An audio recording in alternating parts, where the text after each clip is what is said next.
He adjusted his $5,000 tuxedo and sneered at his wife. "That's what you're wearing. That thing?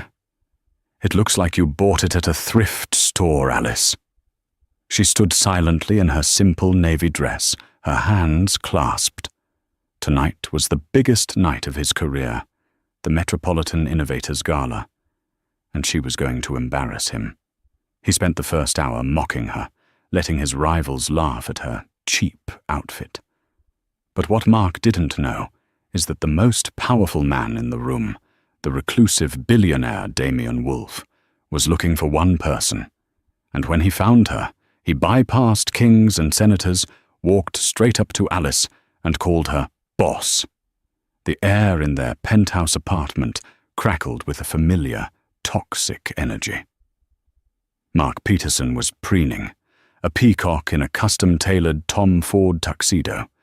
He adjusted the onyx cufflinks, catching his reflection in the floor-to-ceiling windows that overlooked Central Park. He was, in his own mind, the epitome of Manhattan success. Tonight was the Metropolitan Innovators Gala at Cipriani South Street, the single most important networking event of the year. It was his chance to finally break out of the mid-level grind and into the stratosphere. "Alice, are you even ready?" he barked toward the master bedroom. "We're late." When Alice emerged, Mark's face, which had been set in a mask of smug anticipation, curdled into open disgust. Alice was a woman who seemed to blend into the background by design. She wasn't unattractive, but she held herself with a quiet reserve that, to a man like Mark, read as weakness. Tonight, she wore a silk sheath dress in a deep, unadorned navy blue. It had no labels, no sequins, no ostentatious branding. It was simple, elegant, and perfectly tailored. "That's it?" Mark gestured, his hand waving her up and down. "That's what you're wearing?" Alice paused, her hand smoothing the fabric at her waist. "I like it, Mark. It's comfortable." "Comfortable?" He let out a sharp, derisive laugh. "Alice, this isn't a PTA meeting. This is the Innovators Gala. The Damian Wolf is rumored to be there. Do you see this tuxedo? This is $5,000. Do you see my watch? It's a Patek. I am building an image. And you show up looking like the help." The barb, meant to wound, landed with a dull thud. Alice had built up a thick callus against his words over the years. "I don't think anyone will be looking at me, Mark. They'll all be looking at you." "You're damn right they'll be looking at me, especially when they see who I brought," he snapped. "My God, it looks like you bought it at a thrift store. You have a joint checking account with a man who pulls in $500,000 a year. Why do you insist on embarrassing me?" He didn't know, of course, that the joint account was a performance.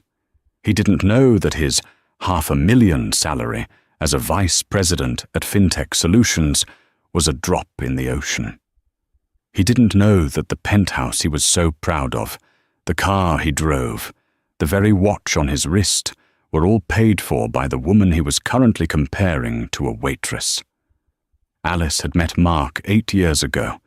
He was ambitious and charming, and she was tired of being A.M. Mercer, the anonymous, almost mythical founder of Aura Core, a private technology firm so disruptive it was spoken of in whispers. She had wanted, for just a moment, to be normal, to be loved for Alice, not for A.M. So she had built a persona. She was a freelance graphic designer, a hobbyist. She tinkered on her computer in her home office, which was, in reality, the secure, encrypted server hub from which she ran a global billion-dollar company. Mark's ambition had quickly revealed itself as crippling insecurity, his charm a manipulative tool. He needed to be the big, successful man. To feed this, Alice had funneled a high-level job offer to him at FinTech Solutions, a company she secretly held a majority stake in, a fact unknown to its own board. She let him believe he was the provider. "Please, Mark," she said, her voice soft. "Let's not fight. It's your big night." "Whatever." He grabbed his coat. "Just try not to speak to anyone important, and for God's sake, stand up straight. You always look like you're apologizing for existing." He walked out the door, not even waiting for her. Alice stood alone for a moment in the marble foyer. She looked at her reflection. The dress wasn't just silk. It was a prototype, a smart fabric her labs had been developing for years, woven with microsensors that monitored biometrics. It was, quite literally, priceless. She sighed, picked up her simple clutch, and followed her husband into the night, a queen disguised as a pauper, walking willingly into her own humiliation. The black Escalade, another perk of Mark's job that Alice's company paid for, sliced through the downtown traffic. Mark was on his phone, scrolling through the Gala's guest list, his thumb moving with a predatory speed. "Every shark in the city is here," he muttered, more to himself than to Alice. "The entire board of Wolf Dynamics, the partners from Sequoia. God, Sophia Langley is here." Alice's stomach tightened slightly at the name. Sophia Langley was Mark's direct competitor at FinTech Solutions. She was everything Alice was not: loud, aggressively fashionable, and dripping in designer labels. She also made no secret of her disdain for Alice and her open flirtation with Mark. When they arrived at Cipriani South Street, the flashbulbs were blinding. The venue was a temple of old-world money and new-world power. Mark stepped out of the car and immediately straightened his tie, offering a practiced smile to the photographers. He then turned and, as if remembering her, impatiently gestured for Alice. She stepped out, and the cameras, seeing her simple dress and lack of jewelry, turned away instantly. She was a non-entity. "See?" Mark hissed under his breath as they walked the long marble hall. "They know. You look like someone's assistant." Inside, the ballroom was breathtaking. Massive crystal chandeliers hung from the impossibly high, vaulted ceilings. The air hummed with the sound of 100 conversations, all strategic, all designed to appraise and impress. Mark, smelling opportunity, was instantly alive. "Right, I need to find my boss. You, go get a drink. Water. Don't drink champagne, you get flushed and look even more provincial. Just find a quiet corner, Alice." He didn't wait for a reply. He was gone, swallowed by a sea of tuxedos and couture gowns. Alice did as she was told. She found a small alcove near a towering floral display, took a glass of sparkling water from a passing tray, and watched. This was, in its own way, her battlefield. She wasn't just a tech CEO, she was an analyst. She watched the power dynamics. She saw who was fawning, who held real power, and who, like her husband, was a desperate pretender. About 30 minutes into her solitary watch, she saw Mark. He had found his boss, a portly man named Robert, and standing right next to him was Sophia Langley. Sophia was a vision in fire-engine red Balenciaga, a massive diamond necklace, likely a rental, sparkling at her throat. She laughed, a loud, practiced sound, and touched Mark's arm. Even from across the room, Alice could see the possessive nature of the gesture. Then, the group's gaze shifted. They were looking directly at her. Sophia leaned in and whispered something to Mark. Mark winced, then smiled, a weak, embarrassed grimace. He said something back. Sophia laughed again, louder this time, and looked back at Alice with a look of pitying contempt. Alice knew, as if she could hear them, exactly what was said. "Is that your wife, Mark? How quaint." And Mark, instead of defending her, would have joined in. I know. She's a homebody. I can't get her to care about appearances." The casual, public betrayal stung more than the insults in their apartment. He wasn't just ashamed of her. He was using her as a social pawn, throwing her to the wolves to make himself look better, more relatable to his ambitious colleague. Alice took a slow, steadying breath. She felt a familiar coldness settling in her chest. It was the A.M. Mercer part of her, the CEO taking over, the part that analyzed threats, calculated damages, and made ruthless, final decisions, the part of her that hated being underestimated. She decided right then that the experiment of Alice Peterson was over. Tonight would be its end. She just needed to decide how. A sudden, palpable hush fell over the ballroom. The buzzing cacophony of 100 conversations didn't stop, but it dipped like a wave pulling back before a tsunami. The energy in the room shifted, pulling toward the grand entrance. Alice, from her vantage point, saw him first. He wasn't tall, but he commanded space as if he were a giant. Damien Wolfe. He was the king of this world, a tech visionary who had built his empire, Wolfe Dynamics, from his dorm room into a global force that dictated policy and shaped the future.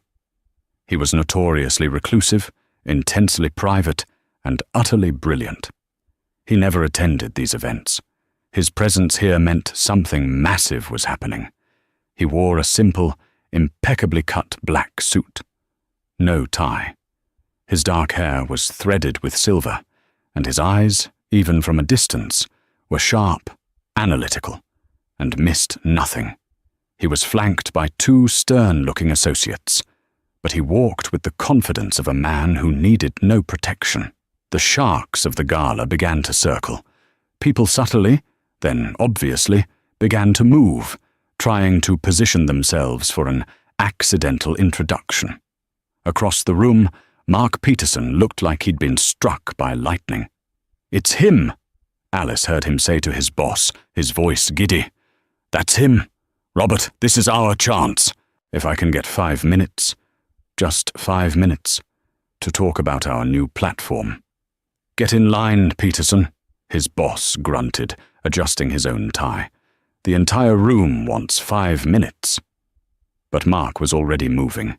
He was a man possessed. He scanned the room, his eyes landing on Alice in her alcove. A terrible, wonderful idea seemed to strike him. He strode across the floor, ignoring the important people he had been flattering just moments before. He grabbed Alice's elbow, his fingers digging in. "What did I tell you?" he hissed, his face a mask of frantic energy. "He's here, Damien Wolfe. I'm going to introduce myself." "Mark, don't," Alice said, her voice low. "He doesn't like to be ambushed." "What would you know about it?" he spat. "You design logos for coffee shops. Now come with me." "Why?" "Because," he said, pulling her along, "people are intimidated by a direct approach.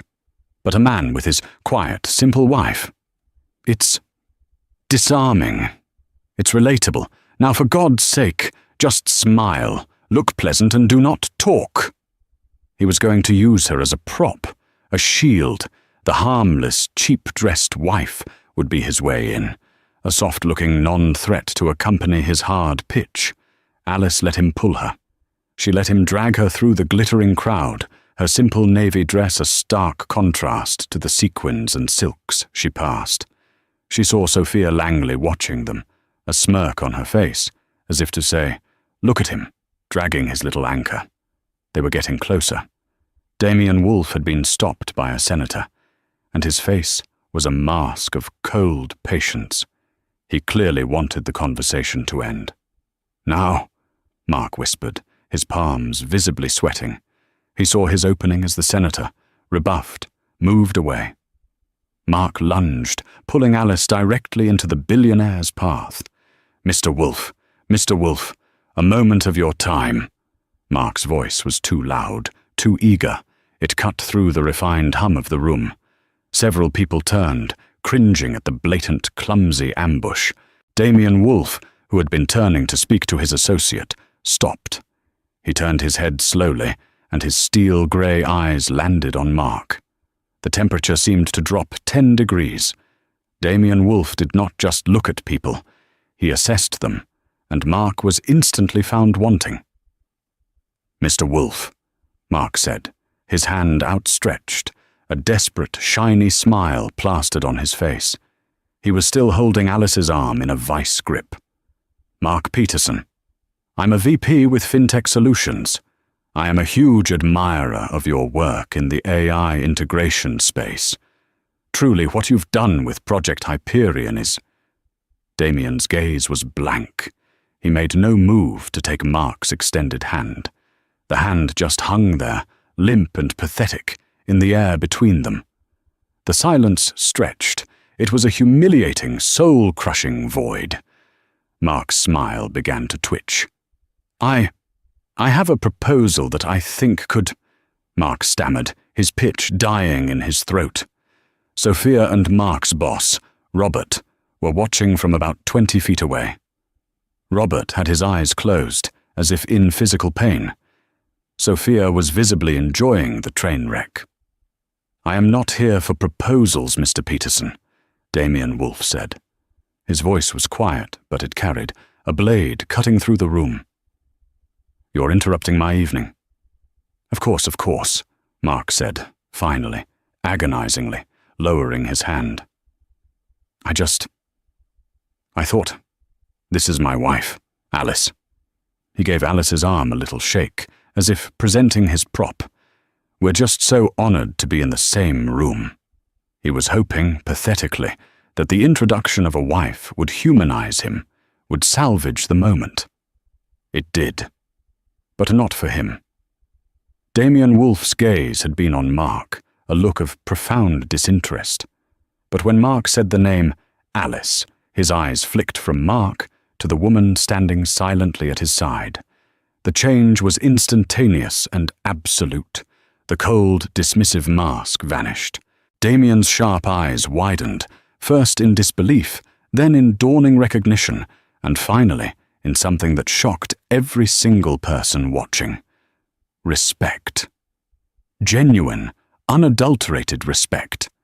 He took a half step forward, completely bypassing Mark as if he had ceased to exist. His entire focus was now on the woman in the cheap navy dress. "Alice," he said. His voice was no longer a blade, but a low, resonant baritone. "Alice. Mercer? AM? Mercer?" Mark froze. His head snapped between the billionaire and his wife. "What? Her name is Alice Peterson. What are you talking about?" Damien Wolfe didn't even hear him. He was locked on to Alice. Alice, who had been silent for hours, finally lifted her chin. The meek, apologetic posture was gone. She looked Damien Wolfe directly in the eye, and a small, knowing smile touched her lips. "Hello, Damien," she said, her voice clear and steady. "I was wondering if you'd make it." The sound of Alice's voice, so calm and familiar, striking the billionaire, sent a shock wave through the immediate area. Mark's face, which had been pale with humiliation, was now a canvas of utter, slack-jawed confusion. You know him?" Mark stammered. "Alice, what is this?" Damien Wolfe let out a short, sharp laugh. It was a sound of pure appreciation. He looked from Alice back to the bewildered man beside her. "Know her?" Damien said. He stepped forward, inclining his head toward Alice in a gesture of deference that stunned the onlookers. "Mr. Peterson, I've been trying to get a one-on-one meeting with this woman for 2 years. My office has a standing order. If AM calls, I don't care if I'm in a meeting with the president, I take the call." He turned back to Alice, his eyes alight with professional admiration. "It is an absolute honor to finally meet you in person." "Boss." The word hung in the air, electric and definitive. "Boss." Mark's blood ran cold. "Boss? What is this? A joke? She's a She's a freelance designer. She makes logos. Alice, tell him. Tell him this is some mistake." Alice looked at her husband. The sadness was gone from her eyes, replaced by a cold, clear finality. "There is no mistake, Mark." Damien Wolfe looked at Mark, and for the first time, a flicker of genuine curiosity, mixed with pity, entered his expression. "Peterson? You said your name was Peterson? And this is your wife?" "Yes," Mark shrieked, his voice cracking. "My God," Damien breathed, a look of horrified understanding dawning. He looked at Alice. "This is what you meant in your email about liquidating problematic assets." "Part of it," Alice said simply. "I don't understand," Mark shouted, now frantic. People were staring openly. Sophia and Robert had moved closer, their faces pale with shock. "What is Auracore? What is AM?" "Auracore," Damien Wolfe supplied, his voice laced with the reverence of a true believer, "is only the most disruptive private tech company on the planet. It's the firm that developed the Prometheus predictive AI engine, the one that every company, including my own, has been trying to acquire for the last 3 years. He gestured to Alice. This is A.M. Mercer, the founder, the CEO, the sole owner, the woman who just, as of last week, agreed to a merger with Wolf Dynamics, a merger that makes her, not to put too fine a point on it, the single largest private shareholder in my entire company. He looked back at Mark, his eyes turning to ice. So when I call her boss, it's not a pet name, Mr. Peterson. It's a statement of fact. She's my new partner. The silence that followed Damien's proclamation was absolute. It was not a polite hush. It was a vacuum, a void where all sound and motion had ceased. The tinkle of ice in a glass, the murmur of a distant conversation, the soft strains of the string quartet. All of it was gone, swallowed by the sheer, gravitational weight of that one, impossible word. Boss. Mark Peterson's face, which had cycled through pale with humiliation, was now a canvas of utter, slack-jawed confusion. His brain, which had been firing on all cylinders to find an in with Damien Wolfe, had completely stalled. It was like a machine fed an equation it could not compute. "What?" The word came out as a dry croak. "Well, what did you just say?" he stammered, his eyes darting wildly between the billionaire and his wife. He even managed a weak, terrified laugh, as if this were a bizarre, high-stakes practical joke he wasn't in on. "Mr. Wolfe, I don't understand. This is my wife, Alice Peterson. She's a freelance graphic designer. She makes logos." "Alice," he pleaded, giving her arm a frantic, desperate shake. "Alice, what is this? Tell him. Tell him this is some mistake. You don't know this man." Alice, who had been a statue of quiet endurance all night, finally turned her head. She didn't look at Mark. She looked at his hand, gripping her arm with a sweaty, panicked strength. She simply raised an eyebrow. With that one silent gesture, Mark's hand recoiled from her as if her skin had suddenly become superheated. He had never seen her look at him like that. Not with fear, or sadness, or anger, but with indifference, with the mild, analytical curiosity of a scientist observing a specimen. Damien Wolfe, on the other hand, let out a short, sharp laugh. It was a sound of pure, unadulterated appreciation. He looked from Alice's coolly composed face back to the bewildered, crumbling man beside her. "A mistake, Mr. Peterson?" Damien said, his voice laced with amusement. "No. The only mistake here is one you seem to have been making for a very, very long time." He took a half step back, effectively positioning himself at Alice's side, a silent, powerful alliance. He then addressed not just Mark, but the entire, silent, and now completely engrossed audience of New York's elite. For those of you who haven't been paying attention to the real future, Damien began, his voice carrying with the easy authority of a man who never had to raise it. Oracle is the most disruptive private technology firm on the planet. It is the mythical, anonymous company that for the last 5 years has been poaching the top engineers from Google, Apple, and, yes, my own company, Wolf Dynamics. He paused, letting the weight of that sink in. These were names they understood. Oracle, he continued, is the firm that developed Prometheus, the only true predictive AI engine in existence, an engine that can analyze global market trends, geopolitical shifts, and even climate data to predict stock market fluctuations with 99.8% accuracy. It is the single most valuable piece of code ever written. Every bank on Wall Street, every government intelligence agency, and every tech conglomerate, including my own, has been trying to find its creator. We've been trying to acquire it, or failing that, to stop it. He gestured, with an open palm, to the woman in the simple navy dress. This, he said, is A.M. Mercer.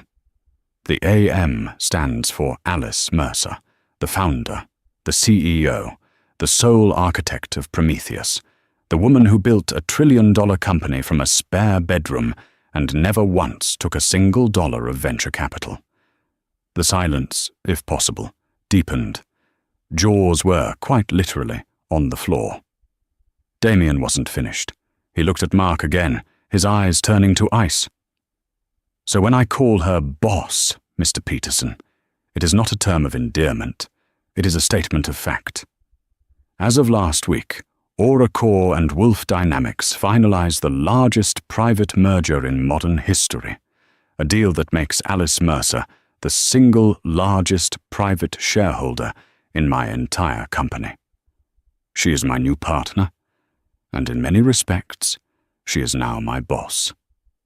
Mark's legs gave out. He physically stumbled back a step, catching himself on a small table, his breath coming in ragged, painful gasps. No, he whispered. No, no, no, no. His mind was a kaleidoscope of broken images.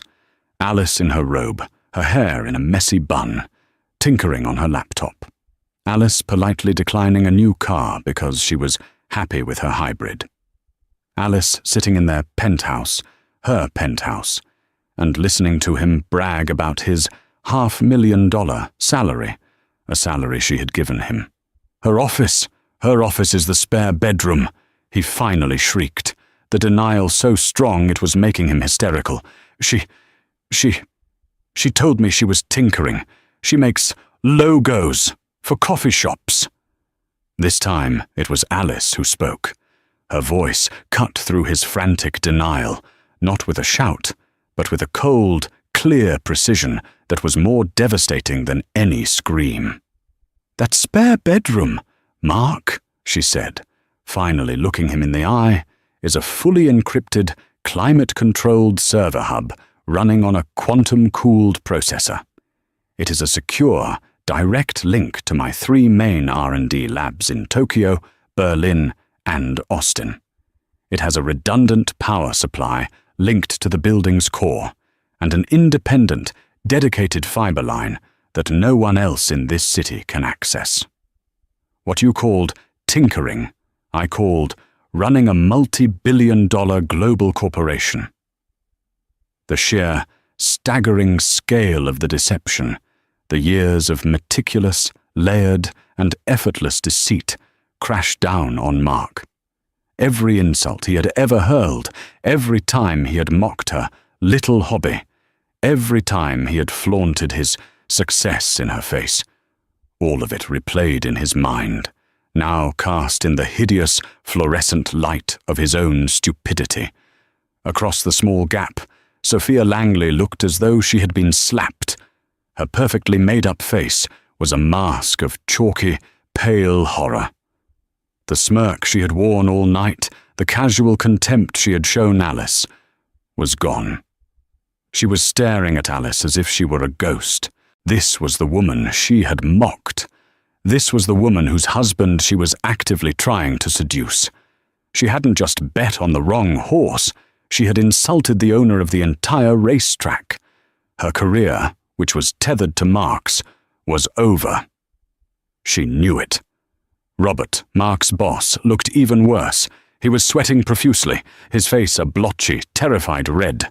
He was doing rapid, panicked mental calculations. FinTech Solutions, Alice Peterson, A.M. Mercer. Oracore, Robert whispered, his voice trembling.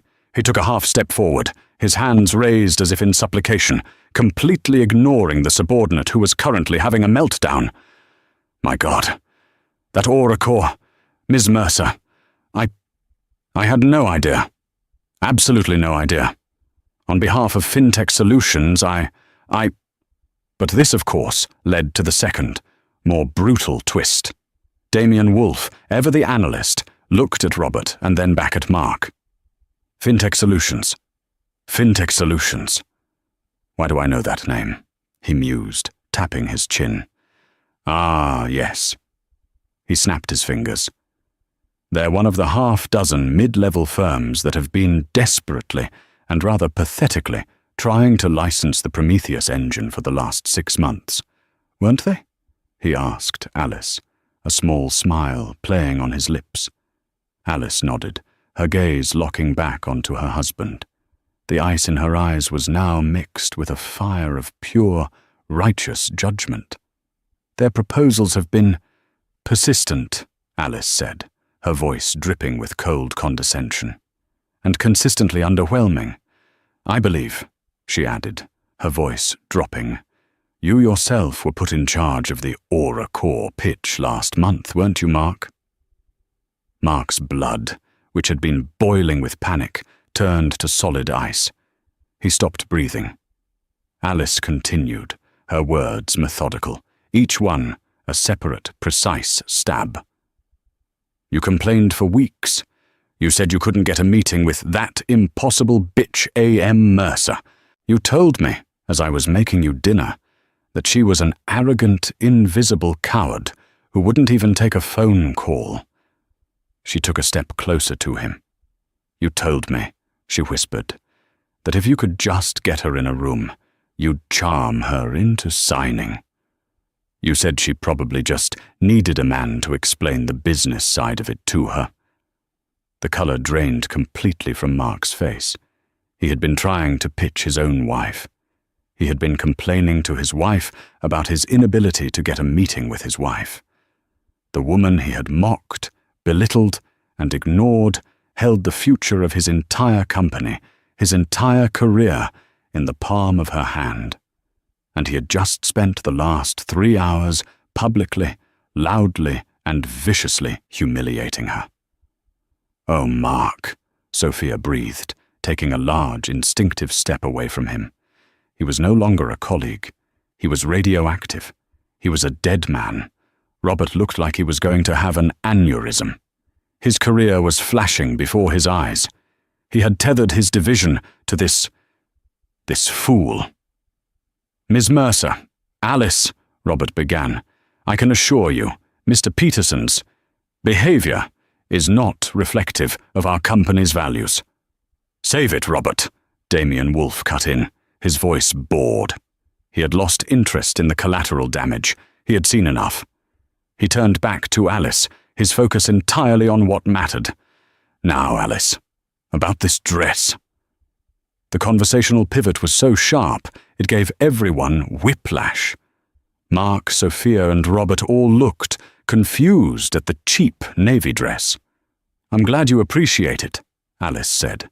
It's quite comfortable. Appreciate it? Damien reached out but did not touch, his fingers hovering over the fabric with the reverence of an engineer. This is the A1 prototype, isn't it? The thermo-regulating smart fabric weave. My God, it's real. My defense tech division has been salivating over the patent specs for this. We estimated it was 5 years from viability. We had a breakthrough 3 months ago, Alice said simply. My Austin lab perfected the fiber optic threading. This is the first wearable. It's monitoring my vitals, the ambient climate, and adjusting its own fiber density in real time. It's also, she added as an afterthought, bullet-resistant up to a .22 caliber. The cheap thrift store dress, the very symbol of Mark's shame, was, in fact, a piece of revolutionary, priceless technology that no one else in the world possessed. It was worth more than every car, watch, and diamond in the entire ballroom combined. It was, just like Alice, an unassuming package of terrifying, hidden power. Damien Wolfe looked at Alice with unrestrained, unfiltered awe. "You are, without a doubt," he breathed, "the most brilliant person in this room, AM." He then looked at Mark Peterson one last time. Mark was no longer a man. He was a crater, a smoking ruin of a human being. Damien's gaze was not one of anger or even contempt. It was a simple, biological assessment, like a scientist looking at a failed experiment in a petri dish. "And you," he said, his voice quiet but echoing in the profound silence, "are the luckiest man I've ever met." He paused, then added, "And also, I suspect, the stupidest." Damien Wolfe, having delivered a verdict that had rewritten the entire social and financial landscape of the room, dismissed Mark from his reality. He had assessed the threat, neutralized it with information, and was now moving on. He turned his full, undivided attention to Alice, offering her his arm with a formal, respectful grace. "Now, Alice," he said, his voice warm, a stark contrast to the ice he had just deployed. "You and I are long overdue for a real conversation. My partners for the Tokyo expansion are in the private lounge upstairs. They flew in from Singapore just to get a chance to meet you, AM. Shall we?" Alice looked at Mark. He was no longer a man. He was a hollow shell, a collapsed building of ego and ambition. His face was vacant, his jaw slack, his $5,000 tuxedo suddenly looking like a cheap costume on a mannequin. He had lost everything. His wife, his job, his reputation, his future, all in the span of 5 minutes, all by his own arrogant, dismissive hand. She felt nothing. No, that wasn't true. She felt a profound, deep and cleansing relief. It was the feeling of a 20-pound weight being lifted from her shoulders. The 8-year performance, the exhausting charade of Alice Peterson, was over. The curtain had come down. "Yes, Damien," she said. Her voice, no longer meek, was clear and resonant. She placed her hand on the billionaire's arm, a simple physical act that was, in this room, a coronation. It was an alignment of power, a public declaration of her true station. As they began to turn away, a path clearing before them, as if by magic, the shock that had paralyzed Mark Peterson finally broke. It was replaced not by shame or remorse or even fear, but by a desperate, primal, and pathetic rage. The core of his entitlement, the belief that he deserved all this, finally erupted. "Alice!" The name was not spoken. It was shrieked. It was a raw, animalistic sound that was utterly wrong for the gilded, sophisticated ballroom of Cipriani. Every head, which had been politely trying to look away, snapped back to the trio. Before Damien's security could even react, Mark lunged. He was not thinking. He was pure, wounded animal. He grabbed Alice's arm, her other arm, the one he had been dragging her by all night, his fingers digging in like claws. "Alice, you can't!" he screamed, his voice cracking, spittle flying from his lips. "You can't do this! You're my wife! We are married! What's mine is yours, and what's yours is mine!" He tugged at her, trying to physically pull her away from Damien Wolfe, as if she were a possession he was reclaiming. "The house, the cars, the money, that's ours. You think you can just walk away with all of it? No, You owe me. You owe me, Alice. You owe me for the last 8 years. The sheer, staggering audacity of the claim that she owed him made even Damien pause. The billionaire didn't flinch. He simply looked down at Mark's grasping, white-knuckled hand on Alice's arm, and then back at Alice. He wasn't going to intervene, not yet. This was her show. He was just a spectator. Alice stopped. She didn't struggle. She didn't wince. She just stopped. She turned her head, not to look at Mark's face, but to look down at his hand, still clawing at the priceless, prototype fabric of her dress. She stared at his fingers as if they were a particularly disgusting species of insect. She spoke. Her voice was not loud. It was a blade, so cold and so clear that it seemed to silence the entire ballroom, sucking the very air from the room. "Take your hand off me, Mark." "No!" he cried, his grip tightening. His eyes were wild, darting between Alice, Damien, and the horrified faces of the crowd. He knew he was ruined, but he was going to drag her down with him. "I'm not letting you go. You're going to destroy me, aren't you? This was all a trap. You planned this. The dress, the billionaire, all of it. You were playing me." Alice finally, slowly, lifted her gaze from his hand to his face. "No, Mark," she corrected, her voice devoid of all emotion, save for a chilling finality. "You're wrong. You made yourself look like a fool. I just provided the mirror." His face contorted, and he opened his mouth to scream again, but she cut him off. "I am not Alice Peterson. That woman. The one you ignored. The one you left in corners. The one you called provincial and cheap. She was a ghost. She was a character I played, Mark. A role. And the performance," she said, "is over." She took a small, deliberate step toward him, forcing him to take an involuntary step back, though he never released his grip. "The woman you thought you married, the harmless little hobbyist who tinkered in the spare room. She doesn't exist. She was a lie. A lie you were too arrogant, too self-absorbed, and too profoundly stupid to ever even question." She held his gaze, her eyes like chips of ice. "My name is Alice Mercer, and you and I have nothing left to talk about. Not now. Not ever." That was the breaking point.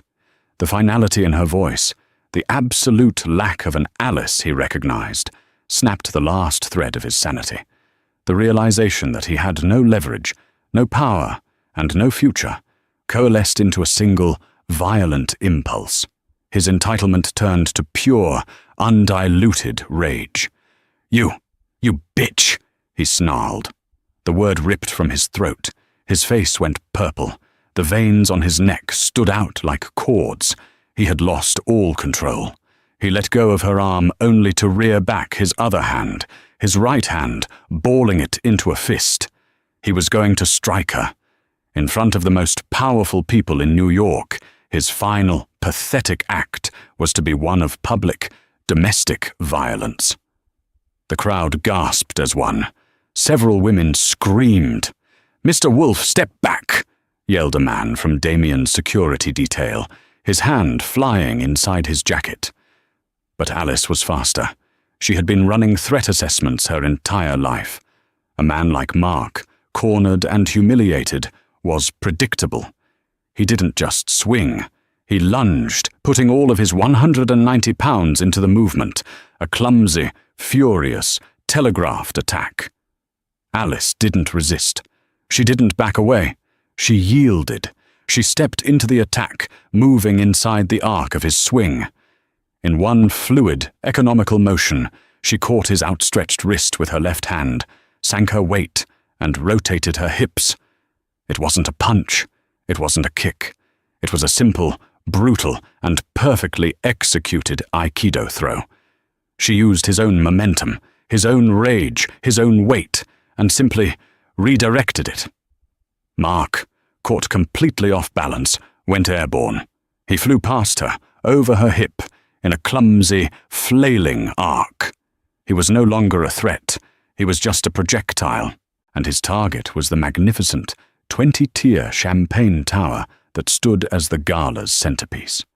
The sound was apocalyptic. It was not a crash. It was a cathedral of shattering glass, an explosion of crystal and alcohol.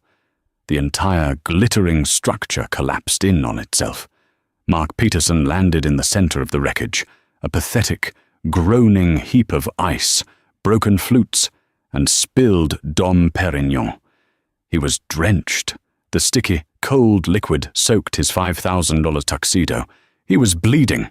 A shard from a broken flute had sliced open his hand, the same hand he had raised to strike her. He lay there, whimpering, smelling of yeast and failure. The silence that followed was absolute. It was a vacuum. Every person in the ballroom was frozen, staring at the carnage. Alice hadn't even mussed her hair. She stood, perfectly balanced, as if she had just completed a yoga pose. She calmly smoothed the fabric of her cheap dress, the priceless prototype, of course, completely unharmed.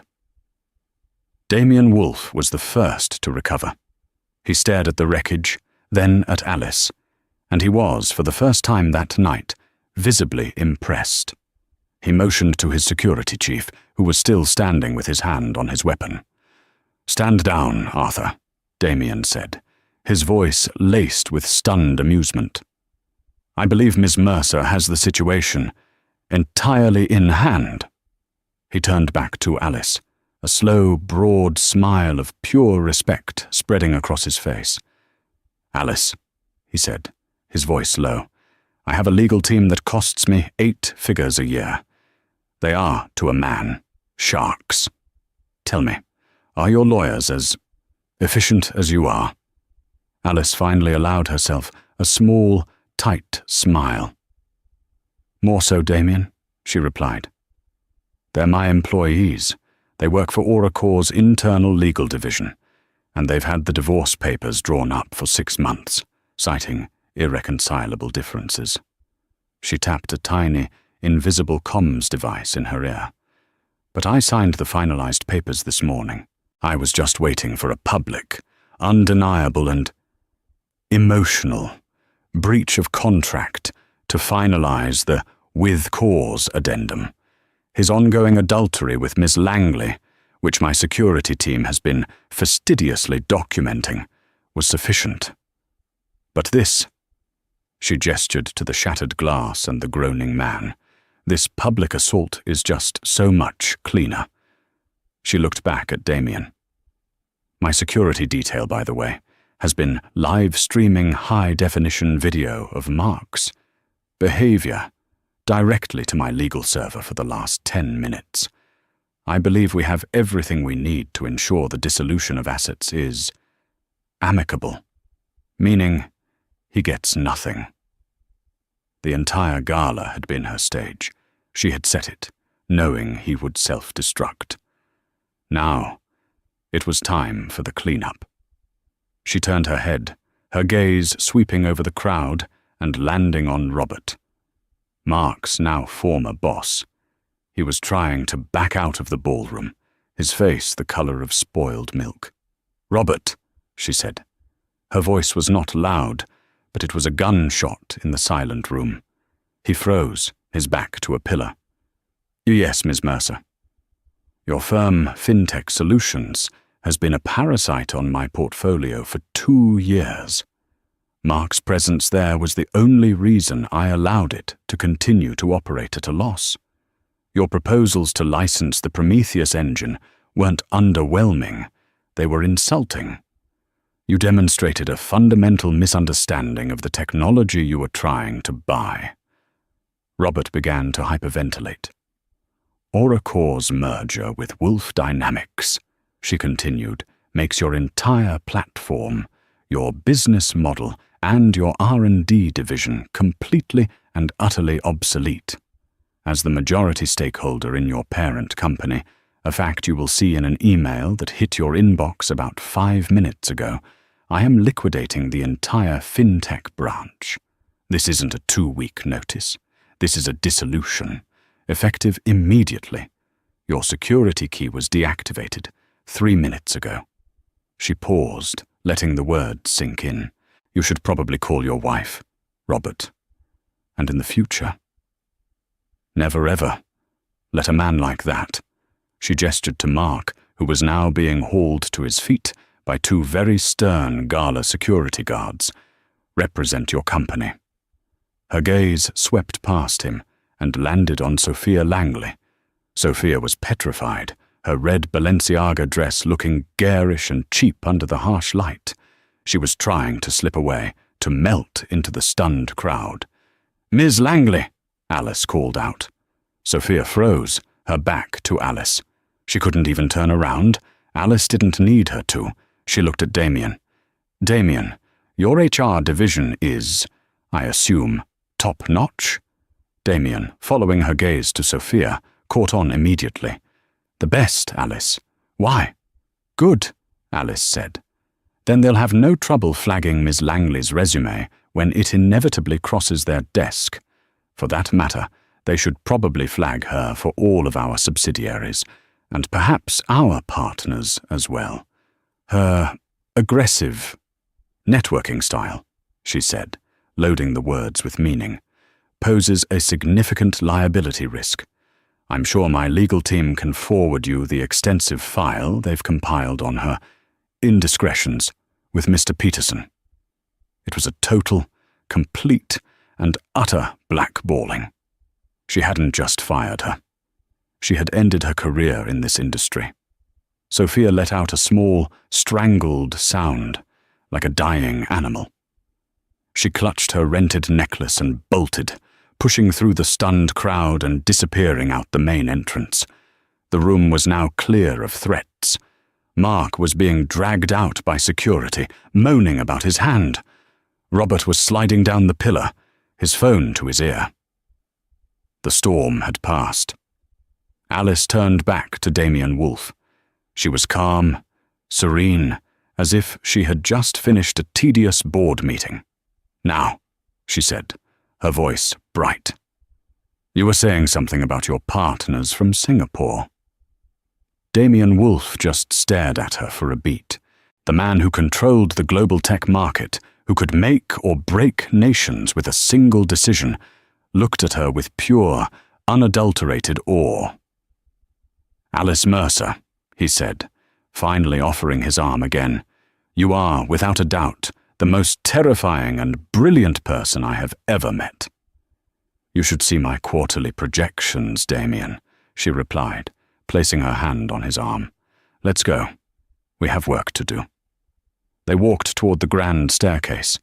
The crowd didn't just part. They recoiled.